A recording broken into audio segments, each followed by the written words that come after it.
يا مساء الخير عليكم يا صباح الخير على حسب ما بتشوفي الفيديو. ازيكم حبايبي؟ عاملين ايه؟ وحشتوني كتير.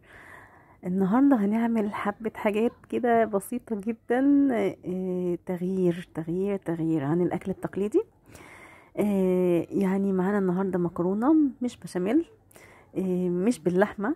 هنغير شوية ونعملها بالفراخ. يعني زهقنا من المكرونة والبانيه وزهقنا من المكرونة البشاميل اللي باللحمة، فحابين النهاردة نغير مع كمان إضافة حبة خضار كده نضحك بيها على الأولاد يعني. عملنا النهاردة يعني النجرسكو بطريقة مختلفة شوية وزودنا فيها خضار عشان نزود القيمة الغذائية. بصوا طالعة جميلة وحلوة جدا، كمية فراخ حلوة مش قليلة، طعمها هايل. يلا انزلي اشتركي في القناة وفعلي زر الجرس وحطي لايك للفيديو لو حابة تشوفيني تاني. انا هايدي وجيه ودي قناتي مطبخ على نار هادية، وتعالى نبدأ. انا معايا قطعتين من الصدر، يعني تقريبا وزنهم عاملين نص كيلو وشوية. تمام كده. قطعتين انا هقطعها صوابع.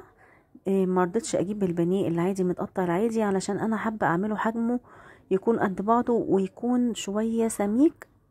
بس يعني صوابع بس سميكه شويه، يعني بحيث ان انت وانت يعني بتاكليها كده بالشوكه تكون باينه. انا مش حبيت إن المره دي، يعني المفروض ان هم كانوا طالبين بانيه، بس احنا زهقنا بصراحه. يعني كل مره صدور الفراخ بتكون بانيه، فاحنا حابين نغير. انا عملتها بالحجم دوت، وانت تقدري تقطعي الحجم اللي انت عايزاه. انا جبت هنا بصلتين متوسطين وثلاث قرون فلفل اخضر وجزره واحده بس مبشوره. تمام. يعني اللي اولاده ما بيحبش الفلفل، ما بيحبش الجزر، ما بيحبش البصل، ما بيحبش اي خضار، تقدري تستخدميه في الوصفه دي، هتبقى هايله جدا. مش لازم تبقى نجرسكو يعني. دي كميه الفراخ اللي طلعت معايا اللي انتوا شفتوها دي، وهنبدأ نشتغل بيها. طبعا مغسولة كويس ومشطوفة وكمان ناشفة. جبت حتة زبدة وحطيت عليهم حبة زيت صغيرين علشان الزبدة بتاعتي ما تتحرقش. وهبتدي اول حاجة انزل بيها هي كمية الفراخ اللي عندي. تقدري تعملي الكمية اللي انت عايزاها. انا الكمية دي عملت الصينية الكبيرة اللي انت شفتيها في اول الفيديو ومعاها طاجن كمان. تمام. لو انت حابه يعني صغري الحجم الكميه، هتصغري حجم كميه الفراخ طبعا، وحجم كميه المكرونه وكل حاجه. بس انا لما احب اعمل طبخه يعني تقعد معايا يوم او اتنين. تمام. سبت بقى الفراخ تتشمع كده من الناحيه دي، وبعد كده قلبتها. يعني ما قلبتهاش وهي بارده، لا انا سبتها خالص لغايه لما تتشمع وتاخد اللون الابيض دوت، وابتديت اقلبها. حابه تديها لون احمر اكتر كانها متشوحه، تمام. مش حابه يبقى انت هتقلبيها في المرحله دي زي كده. واول ما بتبتدي تنزل بقى شويه ميتها كده، هبتدي انزل عليها بحبه فلفل اسود صغيرين وورقتين لورا متكسرين زي ما انتم شايفينها.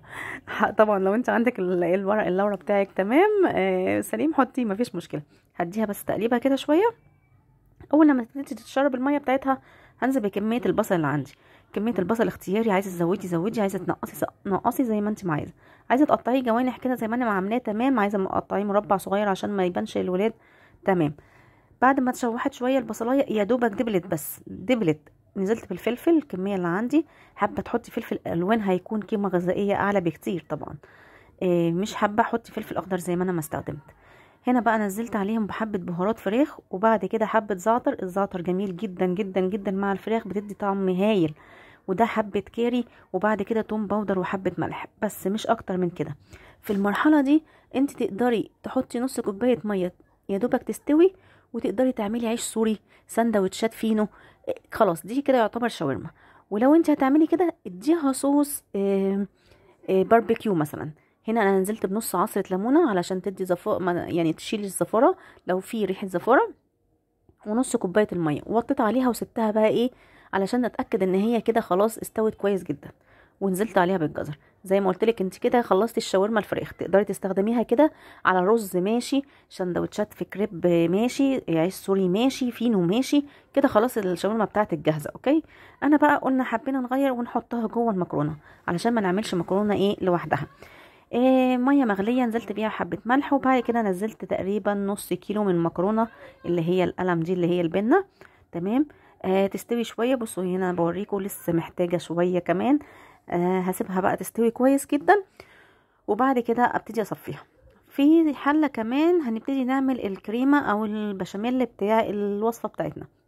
نزلت بقطعتين من الزبدة، 4 معالق من الدقيق، وقدامها هنزل ب4 كوبايات من اللبن او من الشوربة، او نص ونص، او نص مية ونص لبن، زي ما انت ما بتستخدمي في اي بشاميل اللي انت بتعمليه. الموضوع سهل جدا، وطبعا كلنا بنعرف نعمل البشاميل. حمصت كده الدقيق شوية بحبة الزبدة اللي كانوا موجودين، وبعد كده نزلت بكمية اللبن اللي انا عايزاها. قلبت كويس قبل ما تتكتل معايا، وفكت بكل سهولة لان اللبن اصلا كان ساقع. تمام كده، فكيت بقى وضربت كويس، ضربت كويس جدا، ما شلتش ايدي من البشاميل علشان ما يكلكعش مني. وشوفي بقى هتظبطي كميه السوائل اللي انت عايزاها قد ايه. يعني عايزه 4 كوبايات دقيق، 4 كوبايات لبن، هياخد معاكي 4 معالق دقيق. نفس الحكايه، يعني مقدار السوائل بتكون على قد مقدار الدقيق. انا ما عنديش مشكله خالص ان انا احط فلفل اسود، مش لازم فلفل ابيض، ما بتضايقش من شكله وما بتضايقش من طعمه. انتي بقى براحتك. ده القوام اللي انا عايزاه. نزلت بحبه موزاريلا كده علشان يدي مطه ويدي تقل كمان ويدي نعومه للبشاميل او الكريمه اللي معايا. قلبت كويس، وانا مش عايزاه يعني سايل عن كده، حلو قوي كده القوام ده. هطفي في المرحله دي وخلاص. انا ما بحطش بيض يا جماعه على البشاميل.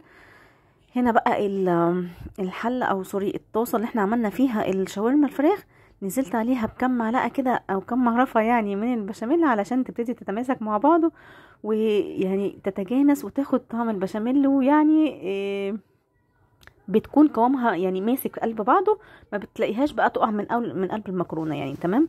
بعد كده هنزل عليها بحبه المكرونه.